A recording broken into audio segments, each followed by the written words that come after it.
নমস্কার সুপ্রিয় দর্শক বন্ধুরা, আপনারা সবাই কেমন আছেন? আশা করছি ভালো আছেন। আপনাদেরকে আরও একবার স্বাগতম জানাচ্ছি আমার ইউটিউব চ্যানেল ঘোষ ইনফরমারে। সুপ্রিয় দর্শক বন্ধুরা, আজকের ভিডিওটি খুবই গুরুত্বপূর্ণ আপনাদের জন্য। ভিডিওটি অবশ্যই শেষ পর্যন্ত দেখবেন। যাদের নাম বর্তমানে এসআইআরের ডিলিটেড লিস্টে রয়েছে বা যাদের নাম বাদ গেছে, সেই বাদের সংখ্যাটা আপনারা সকলেই জানেন, প্রায় 90 লক্ষেরও বেশি। এবার তাদের নাম যেহেতু বাদ গেছে, তারা কিভাবে তাদের নাম পুনরায় আবার ভোটার লিস্টে তুলবেন, সেই জন্য কিন্তু সকলেই ট্রাইব্যুনালে তাদের নাম লেখাচ্ছেন বা ট্রাইব্যুনালে তারা অফলাইন বা অনলাইন পদ্ধতির মাধ্যমে আবেদন করেছেন। তো বর্তমানে তাদের নাম ভোটার লিস্টে উঠবে কিনা, অর্থাৎ বর্তমানে যে বিধানসভা ভোট রয়েছে সেই ভোটে আপনারা ভোট দিতে পারবেন কিনা, সেই সম্বন্ধে যে গুরুত্বপূর্ণ আপডেট সুপ্রিম কোর্টের রয়েছে সেই সম্বন্ধে আপনাদেরকে বিস্তারিত আপডেট দেব।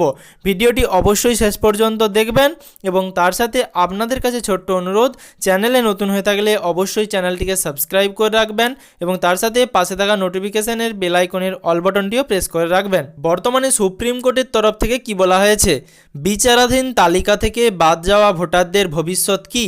সোমবারও তা স্পষ্ট হলো না সুপ্রিম কোর্টে। শীর্ষ আদালতের নির্দেশে 19টি ট্রাইব্যুনাল শেষ আবেদনের নিষ্পত্তি পর্যন্ত কাজ চালিয়ে যাবে।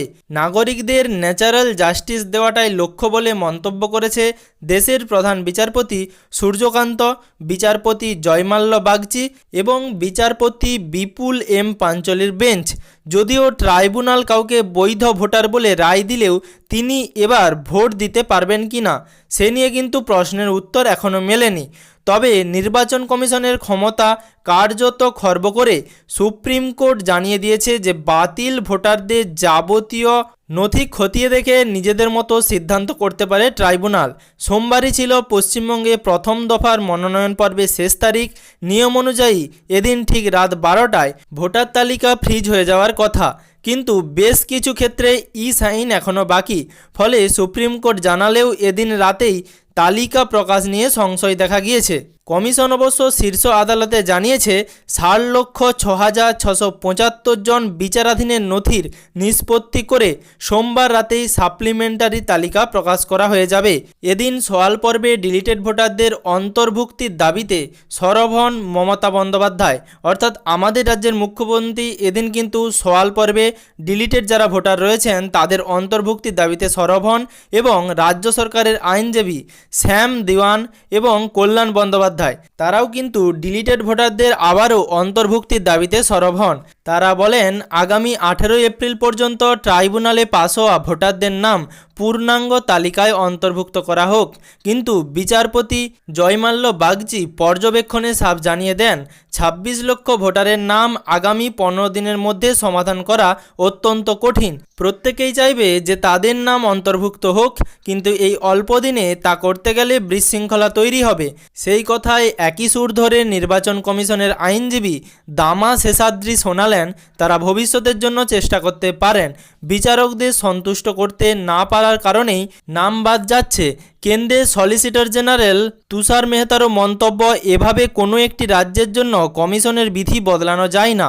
এই দুই মন্তব্যে একটি বিষয় কার্যত নিশ্চিত, লক্ষ লক্ষ ডিলিটেড ভোটাররা এবার আর ভোট দিতে পারবেন না। এরপরেই কমিশনকে কটাক্ষ করে কল্যাণবাবু বলেন, আপনারা তো গণতন্ত্রই শেষ করে দিচ্ছেন।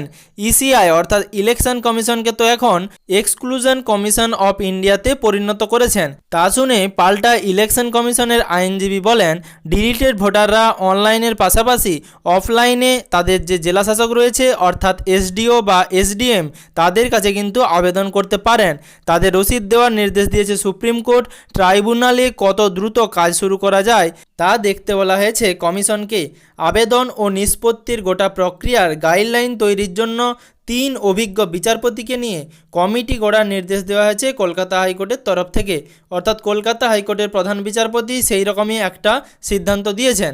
এরপর সংবিধানের পাতায় পাতায় ছবি নকশা আঁকা বিশিষ্ট চিত্রকর নন্দলাল বসুর নাতি এবং তার পরিবারের নামও বাদ যাওয়ার বিষয়টি ট্রাইব্যুনালের কাছে খতিয়ে দেখে দ্রুত নিষ্পত্তি করার কথা বলা হয়েছে এবং সুপ্রিম কোর্টও তার নির্দেশ দিয়েছেন।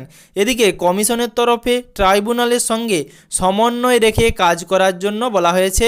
তো বর্তমানে যেটুকু সুপ্রিম কোর্ট থেকে নির্দেশ দেওয়া হয়েছে যে একসাথে ভোটার তালিকায় নাম বর্তমানে আর তোলা যাবে না, সেক্ষেত্রে কিন্তু বিশৃঙ্খলা তৈরি হতে পারে। অর্থাৎ সুপ্রিম কোর্ট থেকে নির্দেশ দেওয়া হয়েছে যে কমিশনেরও অনেকটা ক্ষমতা খর্ব করা হলো। যারা ট্রাইব্যুনালের বিচারপতি রয়েছেন তারাই কিন্তু সমস্ত নথি খতিয়ে তাদের সিদ্ধান্ত জানাতে পারেন এবং উভয়কেই সমন্বয় বজায় রেখে কাজ করতে হবে। এবং তার সাথে যে ভোট রয়েছে সামনে, সেই ভোটের আগে কিন্তু সমস্ত ভোটার তালিকায় আবারও পুনরায় ডিলিটেডদের নাম তোলার জন্য সুপ্রিম কোর্টের কাছে সরব হয়েছিলেন আমাদের রাজ্যের মুখ্যমন্ত্রী মমতা বন্দ্যোপাধ্যায় এবং আমাদের রাজ্যের যিনি আইনজীবী রয়েছেন কল্যাণ বন্দ্যোপাধ্যায়। তো বর্তমানে যে পরিস্থিতি রয়েছে সেই পরিস্থিতি অনুযায়ী ভোটার তালিকায় ভোটের আগে নাম তোলা সম্ভাবনা খুব কিন্তু কম রয়েছে।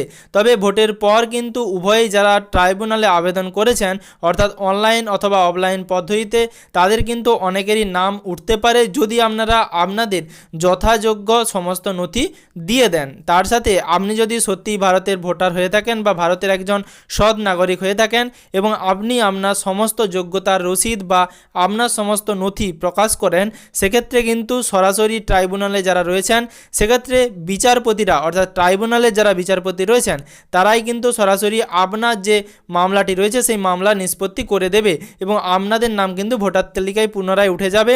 কিন্তু বর্তমানে যদি আপনারা আপনাদের সঠিক নথি না প্রকাশ করতে পারেন, সেক্ষেত্রে কিন্তু আপনাদের নাম বাদ যাওয়ারও সম্ভাবনা রয়েছে। বর্তমানে সুপ্রিম কোর্টের যে নির্দেশ সেটা আমি আপনাদের ভিডিওর মাধ্যমে তুলে ধরলাম। ভিডিওটি শেষ পর্যন্ত দেখার জন্য অসংখ্য ধন্যবাদ। ভিডিওটি বেশি বেশি করে শেয়ার করবেন। তার সাথে আপনাদের কাছে ছোট্ট অনুরোধ, চ্যানেলে নতুন হয়ে থাকলে অবশ্যই চ্যানেলটিকে সাবস্ক্রাইব করে পাশে থাকা নোটিফিকেশনের বেল আইকনের অল বাটনটি প্রেস করে রাখবেন, যাতে পরবর্তী ভিডিওর নোটিফিকেশন এবং পশ্চিমবঙ্গের যাবতীয় আপডেট সবার আগে সবার প্রথমে আপনার মোবাইলের নিউজ ফিডে পেয়ে যান।